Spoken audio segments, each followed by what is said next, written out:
Join me now is Mike Reiss from ESPN, Christian Fauria, Super Bowl winner as well. And let's talk about what happened in this game because the Patriots started out so good, guys. Well, you could go just the obvious, and that's the third quarter. Buffalo gets the ball, they go down and score, and then turnover after turnover, a red zone interception, Ramondre Stevenson ball hits him in the face.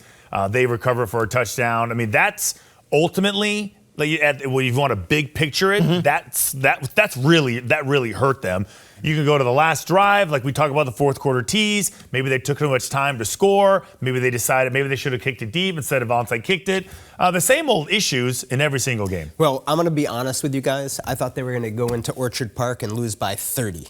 You did. Because everybody has been losing by 30. Well, and I think the noise around the team, and quite honestly, I don't think they're a mentally tough team. Right. Every time the going gets tough this season, it usually gets away from them. I think that's part of what's been frustrating to watch about them. So I looked at this situation as one in which they had to go in and show mental toughness on a 12-degree day in Orchard Park in a frenzied environment where these fans who have been tortured by your organization for 2 decades finally see the tables turn and say, how's it going to feel when we put up 50 on you? Yeah. And the fact they came out, Christian, so strong, I was impressed by that. And then I think they ultimately settled back to the level of what they are. You knew it was going to happen. Jerod Mayo, 7 straight games with a touchdown pass, 7 straight games with a pick as well.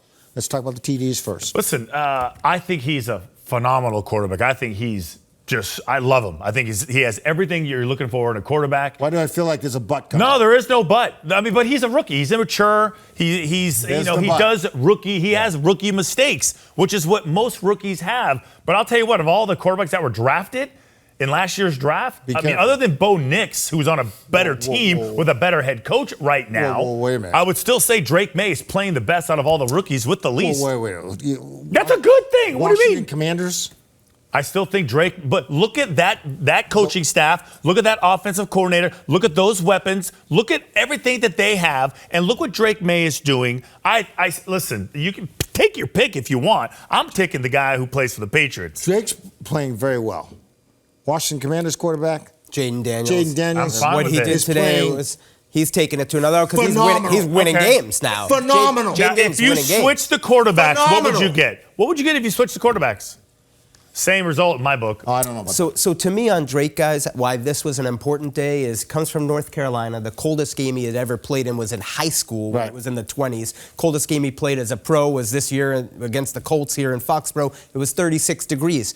Like, how would he fare in this type of weather? And it wasn't perfect. Yeah. We saw some of the ball security issues, ball handling issues that he had. But I think Josh Allen had those when in 2018, coming out of Wyoming, going to Buffalo. More turnovers when he was a young quarterback. Drake's going to have those, but I think flashes of promise give you such hope for what it could become, like it has become with Josh Allen in Buffalo. Does this quiet some of the noise around the coaching staff? No. I don't think so. I don't think one game, a loss, you think they're suddenly going to be like, all right, no, we're going to pardon the entire coaching staff. I still think the issues remain the same. I don't think, and let's just see what happens on Saturday. Let's see how tough loss, right? And how do you respond against the Charger team that is coming all the way east on a short week also? Yeah, I think that's fair, and riding the roller coaster, I guess, is what we do in media. But I would say last week was a bad week. I'm talking about last week was a bad week. If you were in the camp of Jerod Mayo deserves more time and patience, I'd say this week is a bad week if you're of the mindset that Jerod Mayo doesn't deserve more time, right? Because I think the way the team played is a reflection that they still are playing hard for him. 2 games left. Did they get a win at all? No.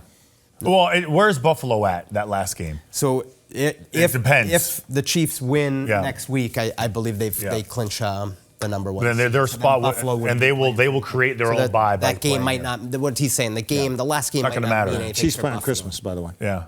Oh, yeah. So, Beyonce's singing at halftime. Oh, there you go. Yeah, so there's that. Who knew? All right. Well, thanks, guys. All right. Appreciate you. Yeah, happy Christmas. Merry New Year. Merry Christmas. Happy New Year. All the above. Happy Hanukkah. Yes. Indeed. All right, guys. Thank you.